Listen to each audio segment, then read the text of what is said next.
What is she doing here? She wanted to speak to me. Oh, yes, what about? The terrible thing I did. Robbie, darling. Do you have any idea what it's like in jail?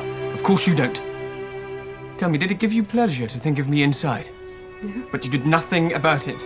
No. Do you think I assaulted your cousin? No. Did you think it then? Yes, well, yes and no. And what's made you so certain now? Growing up. Growing up? I was 13. How old do you have to be to know the difference between right and wrong?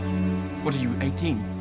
Do you have to be 18 before you can bring yourself to own up to a lie? There are soldiers of 18 old enough to be left to die by the side of the road. Did you know that? Yes. 5 years ago, you didn't care about telling the truth.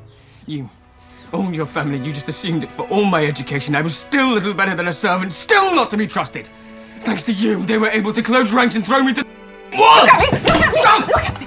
Look at me! Look at me! Look at me! Come back. Come back. Come back to me.